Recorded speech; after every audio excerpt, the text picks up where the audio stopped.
पिछले 2.5 वर्ष में सबसे ज्यादा यही सवाल हमसे पूछा गया, जाति से कैसे निपटिएगा। इससे बड़ा कोई भ्रम फैलाया ही नहीं जा सकता है कि बिहार में हर व्यक्ति जाति पर ही वोट दे रहा है। ये आपको ऐसा लगता है। अगर आपको लग रहा है कि बिहार में हर आदमी जाति पर वोट देता है, प्रशांत जी आपको नहीं गुजारा है, यहाँ कमरे में बैठे हुए जितने लोग हैं, जरा बताइए 6 महीने पहले अभी चुनाव हुआ है, आप लोगों ने वोट दिया है लोकसभा में। लोकसभा में वोट ज्यादातर लोगों ने मोदी के नाम पर दिया है। तो मोदी के जाति के कितने लोग इस कमरे में बैठे हैं, हमको जरा बता दीजिए। आपने कहा कि हर आदमी जाति पर वोट देता है, तो बिहार में मोदी के जाति का देखो आदमी है ये नहीं रहा है, तो वोट दे कौन रहा है मोदी को। दोनों बात कैसे हो सकती है। आप कह रहे नहीं भाई चलिए मोदी को हिंदू मुसलमान के नाम पर दिया है, राष्ट्रवाद के नाम पर दिया है, प्रधानमंत्री के लिए दिया है। तो ये बताइए क्या 18% जो मुसलमान है जो लालू जी को वोट दिया है, वो लालू जी को काहे वोट दिया है? लालू जी उसके जाति के तो नहीं है। मुसलमानों ने लालू जी को वोट क्यों दिया है? अरे भाई नीतीश जी यहाँ मुख्यमंत्री है, नीतीश जी के जाति के कितने लोग रहते हैं बिहार में? 2% से कम।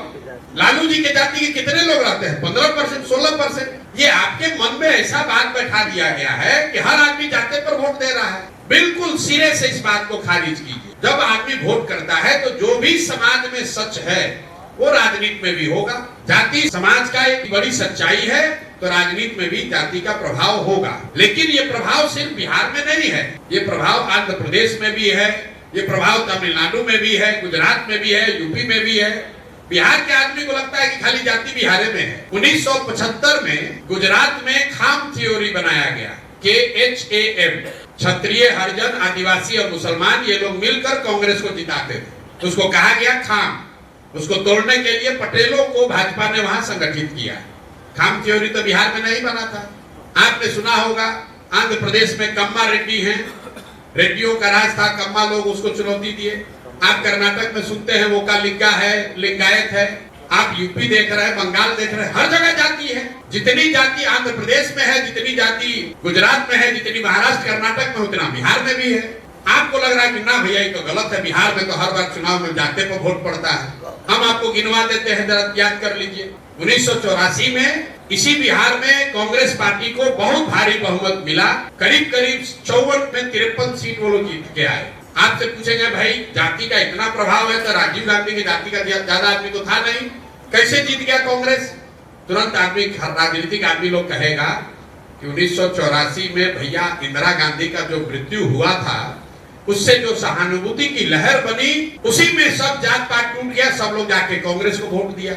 इसको लिख लीजिए भाई एक लाइन। फिर पूछेंगे 1989 में क्या हुआ, जनता दल बीपी सिंह को कैसे पूरा बिहार में वोट पड़ गया? तो लोग कहेंगे भैया लोग बीपी सिंह को वोट नहीं दिया, जनता दल को वोट नहीं पड़ा। जो बोफोर्स का मामला था, बोफोर्स इतना बड़ा मामला बन गया, भ्रष्टाचार इतना बड़ा विषय बन गया कि सब आदमी जाति पाति भूलकर बीपी सिंह और जनता दल को वोट दिया।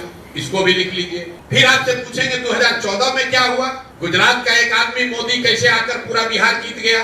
तुरंत आदमी कहेगा कि भैया भाजपा का तो कुछ नहीं था बिहार में, लेकिन मोदी जी का जो लहर चला ना, सब युवा बुजुर्ग सब आदमी जाकर मोदी के नाम पर वोट दे दिया भाजपा को।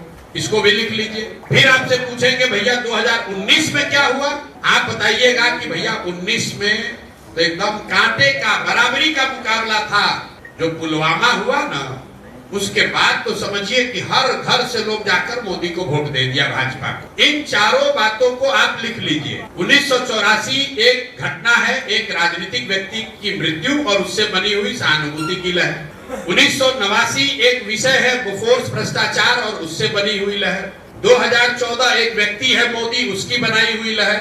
और 2019 एक विषय राष्ट्रवाद, राष्ट्रीय सुरक्षा विचारधारा है, उसके बनी हुई लहर।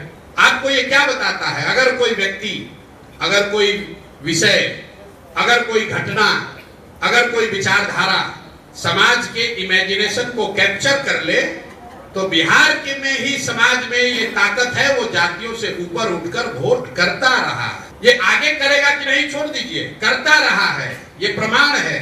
अब आपको फिर क्यों लगता है कि जाति पर वोट पड़ता है? वो इसलिए कि बीच के कई इलेक्शनों का हमने जिक्र नहीं किया।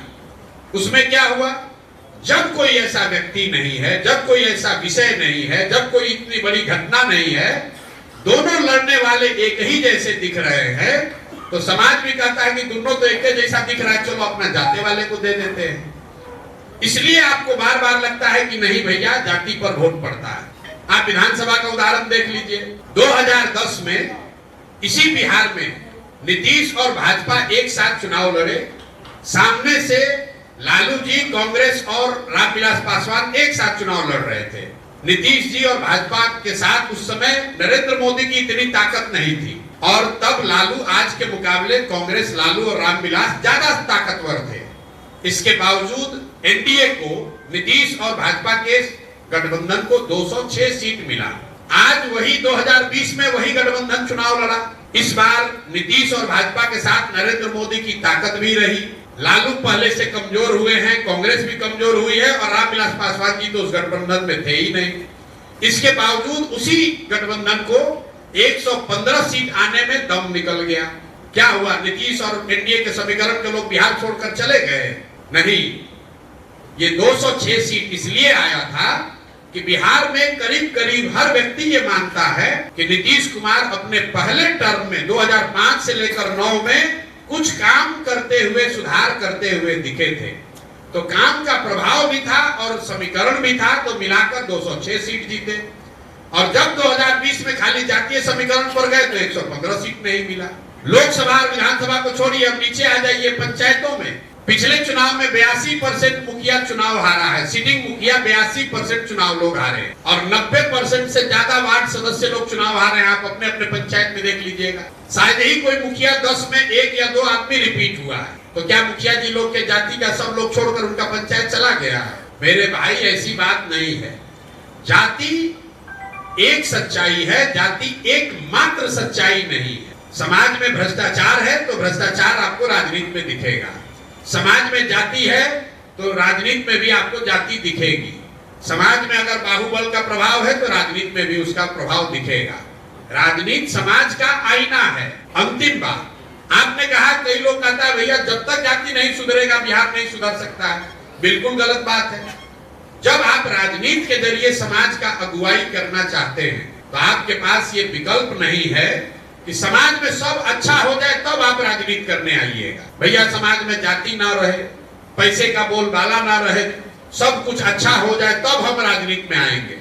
तो भैया जब सब अच्छे हो जाएगा तो तुमको राजनीति करने की जरूरत क्या है? जो अच्छा करेगा उसी को राजनीति करना चाहिए। अगर आप सोचिएगा कि जाति न रहे तब राजनीति करने आएंगे तो ना जाति कभी खत्म होगा ना कभी आप राजनीति करने आइएगा। जो समाज की अच्छाई या बुराई है उसके रहते हुए ही उसका नेतृत्व करना है, उसी का नाम राजनीति है।